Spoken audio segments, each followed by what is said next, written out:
Welcome back, my fellow patriots, to Save Our Republic Daily video series. Today we're going to be talking about terminology that has been used in connection with American politics and culture for quite a while.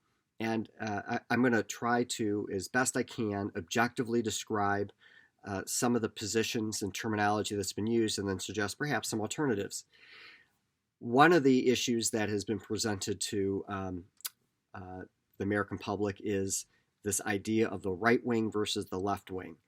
And quite frankly, I think that these are misnomers because what's happened is over time, people that are socially conservative but but believe in economic liberalism, I don't like to use that term, but more economic freedom, less government intervention, and a smaller government generally would be on the right. And people that believe in a larger government, a stronger role in the economy, a stronger role in connection with creating a social network, safety net, but also very protective of individual civil liberties would be on the left. I think this is confusing for a couple of reasons. Remember, this terminology came from the French Revolution. And anytime anything comes out of the French Revolution, and I'm a Francophile, I love the French, and I love especially the French Revolutionary period. But if you learn about that, it really shouldn't be a guidepost for America. There's so many polar opposites between what Americans did and what the French did. It came out of the French period because some people during the French Revolution and the government would sit on the left side of the assembly, and some people would sit on the right side of the assembly. And so we have this kind of almost casual reference to left and right. And for example, people that believe in socialism or communism are usually associated with the left. People that believe in a strongman government, authoritarianism, fascism are usually associated on the right. And then we're kind of the American Republic, so to speak. Western democracy is considered to be in the center. And I think there's a problem with this because really I like to think of it as government control over various aspects of our lives. And so typically we associate people on the right in American politics with people that believe in really a light-handed touch with regard to economic freedom and a stronger government touch in connection with what you call traditional values or morals and customs. And then on the left side of the political spectrum, you have people that are very strongly supportive of individual liberties and freedoms, in contrast to those on the right, and but want strong government intervention, or at least stronger, bigger, more bold government intervention in connection with economic affairs. And when you do that, it kind of jumbles everything up. The way that I look at it, and I would suggest would be a clearer understanding for everyone, is that if you're on the left, you support bigger government.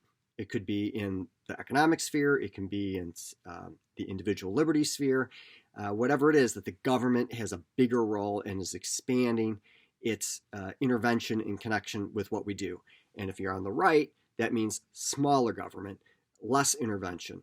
To the far right then would be, instead of fascists and authoritarians and despots, would be all the way to the right would be anarchy, no government whatsoever. Come a notch to the left, and you would have libertarianism. Come another notch, and you're kind of where we are in the Republic, generally, and over the course of American history. Go farther, you get more interventionist, believe in a broader social intervention for the government, then socialism, and then communism. And fascism and communism are basically indistinguishable in connection with government intervention in your lives. They control everything. They might have a different ideological perspective of why they're doing that, but there's really no difference to the people other than who's sucking out the freedoms and liberties of the people. So I think that's a stronger, more salient perspective. And also, there's this idea of conservatives versus liberals or progressives. That's confusing because the typical term of conservative means you're trying to conserve what exists. And then I'm not even sure what liberal means. That there's a classical liberal in the sense of that what our founding first principles and Declaration of Independence. But I guess liberals would be a more energetic government, transformative, trying to change things. Progressives would be one that a very robust reform of the government and society.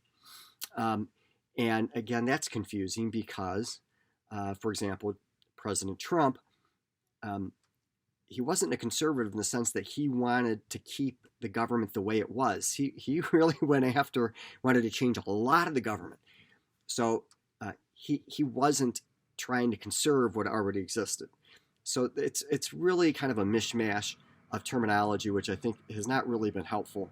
And I think we might want to consider changing that to more accurate representations.